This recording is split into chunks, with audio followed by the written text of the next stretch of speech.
जहन में अटकी थी उसके ये बात कही, वरना ऐसी तो थी कोई बात नहीं। क्या राय बना लेना ठीक चीज़ है, आदमी रहता थोड़ी है वहीं का वहीं। लाजवाब एक ऐसा ही इसी तरह का एक मंच है जिसकी वैचारिक परिधि में कोई भी विचारधारा शामिल नहीं है। हम बिना किसी विचारधारा की चल रहे हैं। इसका मतलब ये है कि हम जो देखेंगे केवल वही कहेंगे। उसके लिए कोई पैमाने सेट नहीं करेंगे कि हम चीज़ों को उस पैमानों पे रख कर के देखेंगे। बिना किसी वैचारिकी के जो भी हमारे सामने घट रहा है हम उसको उसी रूप में देखेंगे और उसी रूप में दिखाएंगे। क्योंकि व्यवस्थाओं के गठन में और उनको आकार देने की प्रक्रिया में हम ऐसे बहुत कम लोगों को पाते हैं जो बड़ी संवेदनशीलता के साथ में उपेक्षित वर्गों को अपने भाषणों का, अपनी अभिव्यक्तियों का हिस्सा बनाते हैं। मेरे साथ में आज बीजेपी की जिलाध्यक्ष श्रीमती इंदिरा जी गठाला हैं। मैम, बहुत स्वागत है आपका। नमस्कार। आपने हमें वक्त दिया और चूंकि आपने इनके वायरल हुए वीडियोस में, उन भाषणों में बहुत सारी चीज़ें देखी होंगी कि इनका जो प्रकाश रहता है, जिन बिंदुओं को ये उठाते हैं, उन बिंदुओं में उन उपेक्षित लोगों की बातें ज़्यादा होती हैं जिनको अभिव्यक्तियों के कई माध्यमों में, चाहिए वो मीडिया हो सकता है, चाहिए किताबें हो सकते हैं, प्रिंट माध्यम हो सकते हैं, उनमें कम जगह मिली है और उन्होंने बड़ी मुखरता और संवेदनशीलता को के साथ उनको उठाया है। जैसे इसी कड़ी में अगर मैं बात करूं तो महिला सुरक्षा, पर्यावरण के बहुत सारे मुद्दे हैं जिन पे इन्होंने बहुत मुखरता से बात रखी है। बीते दिनों में जो एक वायरल वीडियो हुआ था इनका, जिसमें हमने देखा था कि एक बड़ा ही कमाल का उसमें एक सेंटेंस उन्होंने काम लिया था। युवाओं के संबंध में इन्होंने बात की थी, उनकी नशे से की जो लत है उसके संबंध में बात की थी और उनका मानना था कि ये जो लड़के बड़ी अच्छी महंगी बाइक लेकर के एकदम फर से निकल जाते हैं और मानते हैं कि वो ड्यूड दिख रहे हैं, वो हैंडसम दिख रहे हैं, वो डैशिंग दिख रहे हैं, तो वो बेवकूफ़ दिखते हैं। उनका ये मानना था और जिस ढंग से उन्होंने डांटा था और जिस अधिकार भाव से वो बात रखी थी, उसने मीडिया वर्ग हो या हर एक वर्ग तो उसके दिल में, एक दिल के घर में जगह बना ली थी।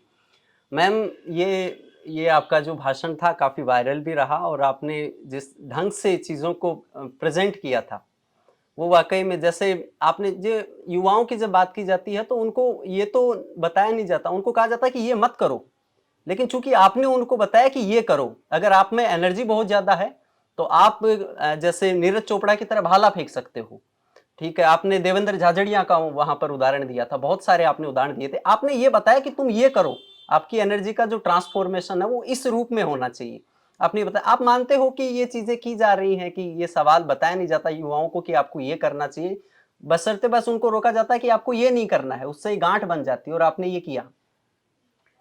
देखिए, हमारा देश युवाओं का देश है। जी 35 की एज से नीचे के युवा 65% हैं देश में, जी बड़ी संख्या में हैं जी और सबके लिए रोजगार संभव नहीं है। तो शायद मैं सोचती हूँ कि रोजगार के प्रति जो असुरक्षा की भावना है, उसके सामने हर चीज गौण हो गई है। माता पिता भी, अपन कहते हैं माता बच्चे की प्रथम शिक्षक होती थी। माँ बच्चे को सारे दिन ऐसा करना है, ऐसा नहीं करना, इस तरह से करना है, सब बताती थी। बिल्कुल बिल्कुल। टीचर्स जो थे, उनका भी बच्चों के साथ जो कम्युनिकेशन था वो बहुत अच्छा होता था, बहुत अच्छा होता था। वो बच्चे को वॉच करते थे, तुम ऐसे उदास क्यों दिख रहे हो, आजकल तुम्हारा मन पढ़ाई में क्यों नहीं लग रहा है, आजकल तुम शरारती ज्यादा हो गई हो। आजकल हर चीज सीमित कहाँ हो गई है, रिपोर्ट कार्ड पर। बिल्कुल बिल्कुल। बस बच्चे की जो, मतलब जैसे अपन कहते हैं ना कि आधार कार्ड है या आपकी पहचान है, तो बच्चे का तो आधार कार्ड जो है वो उसका रिपोर्ट कार्ड बन गया। उसको ना तो फैमिली में इतना कम्युनिकेशन है, एक जैसे ये आप ये सोशल मीडिया, व्हाट्सएप वगैरह हैं, मोबाइल हैं, तो इतना कम्युनिकेशन नहीं हो पाता। और एक एक दो दो बच्चे होते हैं, उनको इतना लाड प्यार मिलता है कि हर युवा में एक अहंकार भावना आ गई है। बच्चे सोचते हैं मैं ऐसा हूं, मैं बड़ा हैंडसम हूं, मैं कुछ भी कर सकता हूं, और माँ बाप की ड्यूटी है कि मुझे वो ये चीजें दें। माँ बाप की ड्यूटी है कि मेरी जो भी ख्वाहिश है उसको वो पूरा करें। युवाओं को ये समझना चाहिए कि अभी तक उन्होंने कुछ नहीं किया, ना सोसाइटी के लिए, ना फैमिली के लिए। उनके ऊपर तो कर्जे हैं खूब सारे, जैसे हमारे सनातन धर्म में कहा गया है, ऋण है उनके ऊपर, तो माता पिता का ऋण है, शिक्षकों का ऋण है, सोसाइटी का ऋण है। तो पोलाइटनेस होनी चाहिए। यही कहा कि कोई बच्चा अगर बाइक चला रहा है, वो ये ना सोचे कि मेरी जिंदगी है, मैं जा रहा हूँ मोटरसाइकिल पर। आप नहीं जा रहे हो, आपके साथ आपके माँ का कलेजा जा रहा है, आपके पिता का कलेजा जा रहा है, आपकी जो पूरी फैमिली है, आपके ग्रैंड पेरेंट्स हैं, उनकी कितनी आशाएं, उनका कितना प्रेम है आपके प्रति, उन्होंने कितनी बचपन में केयर की है। इंसान के बच्चे को तो बहुत पालना पड़ता है, वो सब आपके साथ है। तो आपकी ड्यूटी केवल आपके प्रति नहीं है कि आप अपनी ख्वाहिशों को पूरा करें और वो करें जो आपको अच्छा लगता है। आपको ये भी सोचना चाहिए कि आपके आसपास जो लोग हैं आपसे प्यार करने वाले, उनको क्या अच्छा लगता है। ये चीज मैं सोचती हूँ प्रमुखता से। मैम, जैसा कि आप राजनीति में भी हैं और इतनी संवेदनशीलता से बातें करते हैं, अब चूंकि मैंने उपेक्षितों की बात की कि उपेक्षित जो लोग हैं उनके बारे में आप पूरी संवेदनशीलता से बातें रखते हैं, उनके लिए, उनके बारे में बात करते हैं। राजनीति में संवेदनशीलता का नुकसान उठाना पड़ता है? नहीं, देखिए, अगर आप ये विश्वास करते हैं कि राजनीति को आप युद्ध की तरह मत लीजिए कि इसको जीतना ही है, चाहे आपको अपने प्रिंसिपल्स छोड़ने पड़े, कुछ भी करना पड़े। अगर राजनीति को आप उस भावना से करते हैं, जैसे वाजपेयी जी ने की, जैसे सुषमा स्वराज जी ने की, जैसे माननीय भैरव सिंह जी शेखावत ने की, उन्होंने गरीबों के बारे में सबसे पहले सोचा, तो आपको कोई दिक्कत नहीं होती। और दूसरी चीज, कई बार लोग सोचते हैं कि सीधा सरल या संवेदनशील होना राजनीति में आपके लिए नुकसान है। तो मैं आपसे पूछती हूँ, जो लोग चालाक हैं, बेईमान हैं, षड्यंत्रकारी हैं, युद्ध की तरह राजनीति को करते हैं, वो कौन से सारे सफल थोड़ी होते हैं। बिल्कुल बिल्कुल ठीक बात। इसलिए अपने जो सिद्धांत हैं उनमें विश्वास करना चाहिए, उसी के अनुसार हर क्षेत्र में, जिस भी क्षेत्र में है, वहाँ काम करना चाहिए। जैसे हम बात करते हैं महिलाओं के संबंध में हम बात कर रहे हैं, तो लोकसभा, राज्यसभा, चाहे संसद की बात कर लें या फिर अपन राजस्थान की विधानसभा के संबंध में बात कर लें, महिलाओं के अगर प्रतिनिधित्व की बात करते हैं तो उनका अनुपात कम है। जैसे अगर हम संसद की बात करते हैं तो लगभग 750 की अगर तादाद अगर लेकर चले, उसमें भी लगभग 103 महिलाएं हैं, और राजस्थान की विधानसभा की बात करते हैं तो ये आंकड़ा 27 का है। तो उनका प्रतिनिधित्व कम है। इसके पीछे क्या कारण आप मानते हैं और आप चाहते हैं कि यह आंकड़ा बढ़े? सत्ता में महिलाओं का प्रतिनिधित्व हमेशा से कम था। हमारा स्वर्ण युग भी अगर हम देखें तो महिलाओं की शिक्षा भी थी, सम्मान मिलता था, केयर की जाती थी। लेकिन आप प्राचीन काल में देखिए, राजा की पत्नी रानी होती थी। इंडिपेंडेंट रानियां हमारे यहाँ बहुत कम हुई हैं। महारानी लक्ष्मीबाई थी, अहिल्याबाई थी, लेकिन बहुत कम। संख्या क्या है उनकी? संख्या नहीं है। सत्ता में भागीदारी महिलाओं को बहुत कम थी, और सत्ता में अभी भी सत्ता में भागीदारी महिलाओं की बहुत ज्यादा कम है। ठीक है, गिनवा दिया जाता है, आपके साहब अभी आप माननीय राष्ट्रपति हैं हमारी, वो भी महिलाएं, बढ़ रही है, स्थिति सुधर रही है। लेकिन अगर हम नीचे के स्तर पर देखें तो महिलाएं ज्यादातर, तो वो महिलाओं को पद मिलता है जो किसी की पत्नी है, किसी की बेटी है, किसी की पुत्र वधू हैं। जी जी। और स्वयं अपने हिसाब से जो महिलाएं राजनीति करती हैं, उन्हें संघर्ष काफी करना पड़ता है। और ये तो देखिए कि आप, जब महिलाएं पहली बार सरपंच बनी तो सरकार को ये ऑर्डर निकालना पड़ा कि 15 अगस्त 26 जनवरी को पतिदेव जो हैं वो जाकर डोरी, राष्ट्रीय ध्वज की रस्सी नहीं खींचेंगे, वो नहीं फहराएंगे, सरपंच महोदया खुद जाएंगी और वो खुद ध्वजारोहण करेंगी। वरना शुरू में तो सभी पति जाते थे, वहाँ नाम लिखते थे, संतोष देवी, सुशीला देवी, और बस हो जाता था। स्थिति सुधर रही है, काफी सुधर रही है। और जैसे हम देख रहे हैं, एजुकेशन में देखिए आप, महिलाएं कैसे आ रही हैं, कंपटीशंस में महिलाएं कैसे आ रही हैं, जो उनके आरक्षित पद हैं उनसे 1.5 गुना पदों पर महिलाएं चयनित हो रही हैं। तो वैसे ही धीरे धीरे स्थिति सुधरेगी। एक समय आएगा 50%, और बल्कि ऐसा भी समय आ सकता है कि जैसे सरकारी नौकरियों में या एजुकेशनल इंस्टीट्यूशंस में है, कभी ना कभी ऐसा भी हो सकता है कि महिलाओं की संख्या पुरुषों से कहीं ज्यादा हो, किसी ना किसी विधानसभा में या किसी समय लोकसभा में। हाँ, तो आपने अभी महिलाओं की स्थिति के संबंध में बात किया। मैंने आपका एक एक शोक सभा के संबंध में आप बात कर रहे थे और उस शोक सभा के बारे में बात कर रहे थे कि पुरुष तो जाकर के हैं, वो बाहर बैठ जाते हैं।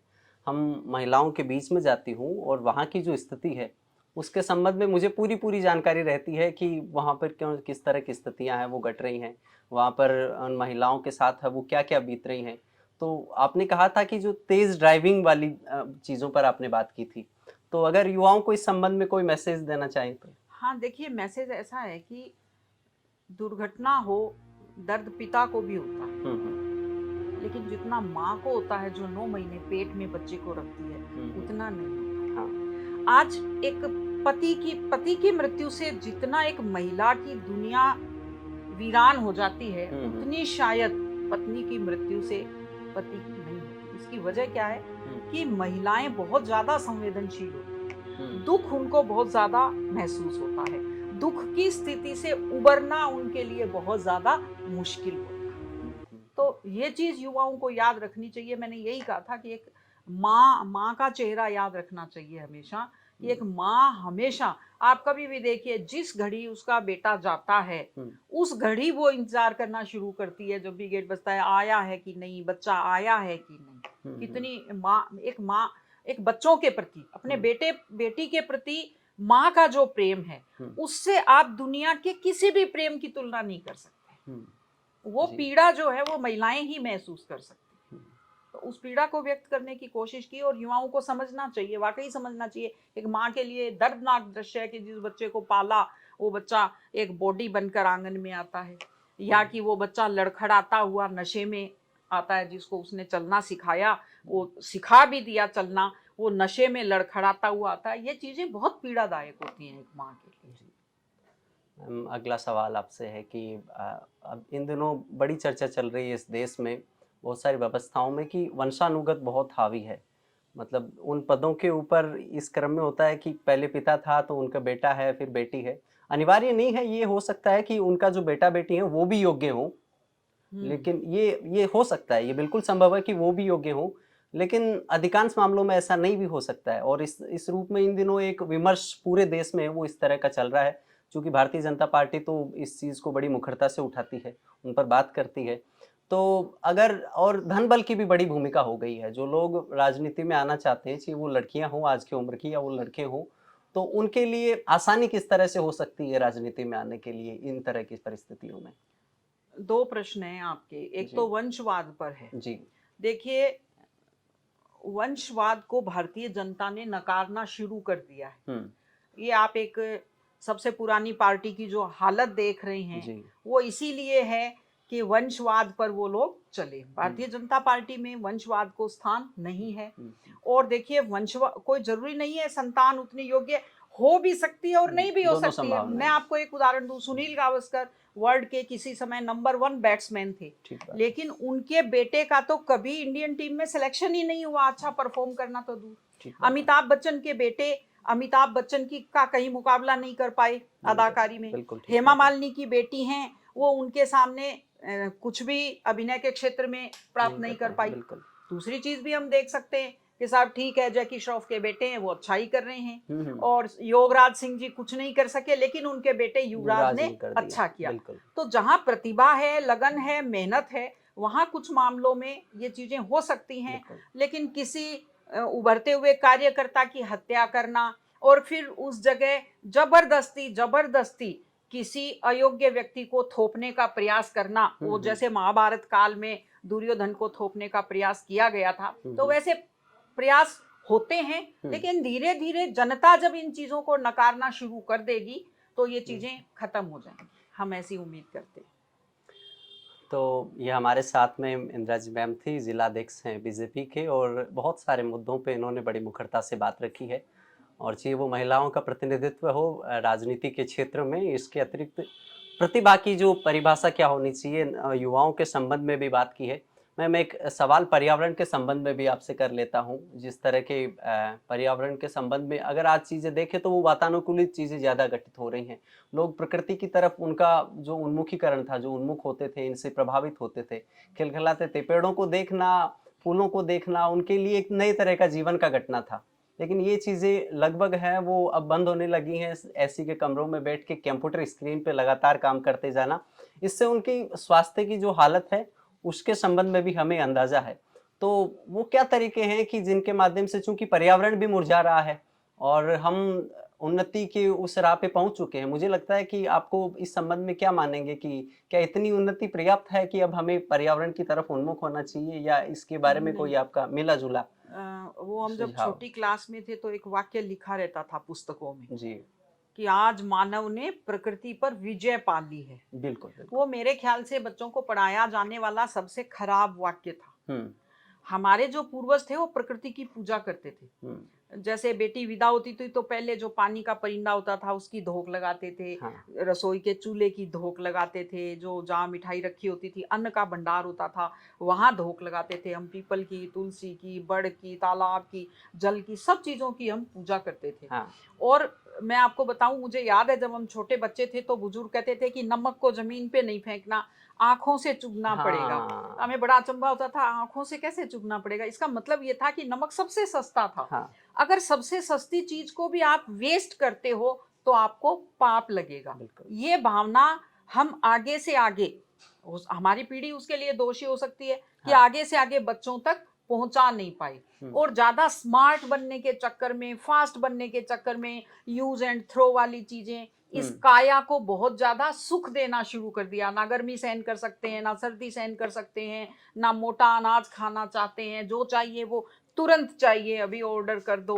हुँ, तो हुँ, ये जो नई कल्चर डेवलप हुई ना, हुँ, हुँ, बाजारवाद की, बिल्कुल। विज्ञापनों को हमने देखना शुरू कर दिया। छाछ और गन्ने का जूस आउट ऑफ फैशन हो गए, और ये बोतलों में जो क्या भरा रहता है काला पीला पानी, वो हमारा स्टेटस सिंबल बन गया। हुँ, हुँ, इन चीजों ने पर्यावरण का बहुत नुकसान किया है, मानव का नुकसान किया है। उसके रिजल्ट्स आने भी शुरू हो गए हैं, और अब हमको, हर व्यक्ति को अपने लेवल पर, मैं आपको बताऊं, जिस घर में हम बैठे हैं, हुँ, हुँ, हमारे घर का एक भी कटोरी पानी हुँ, सड़क पर नहीं जाता जब बारिश आती है।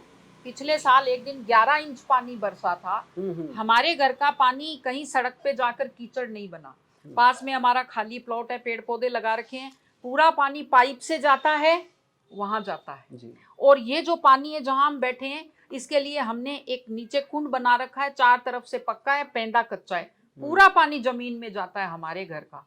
हुँ, तो लोग एक अलमारी बनाने में 50,000 रुपए खर्च कर देते हैं, एक रेलिंग लगाने में 1 लाख रुपए खर्च कर देते हैं सुंदर दिखाने को। जी। वो घर का पानी जमीन में डालने में 20-30 हजार रुपए खर्च करने में जोर आता है। ये सोच का फर्क है, ये सोच बदलने की जरूरत है। बिल्कुल है। मैम बता रहे हैं कि जो जीवन पद्धतियाँ जो हम पहले प्रयोग में लाया करते थे, ज़रूरी नहीं है कि वो सारी जीवन पद्धतियाँ हैं वो बासी हो गई हैं। उनमें बहुत सारी चीज़ें हैं जिनके माध्यम से हम प्रकृति को भी संरक्षित कर सकते हैं। उस तरह के हम मानव को भी उसकी सर्वोच्च संभावनाएँ हैं उनको तलाशने में उनके द्वारा हम मदद कर सकते हैं। तमाम तरह की बातें हमने इस संबंध में की, राजनीति से, पर्यावरण से, महिला सुरक्षा से और युवाओं से संबंधित एक छोटा-सा इंटरव्यू, जिनमें हमने बहुत सारी चीज़ों को समग्रता से समेटा और बहुत प्रभावी उत्तर आपको मिले होंगे। ज़रूर देखिए, देखते रहिए लाजवाब। Thank you.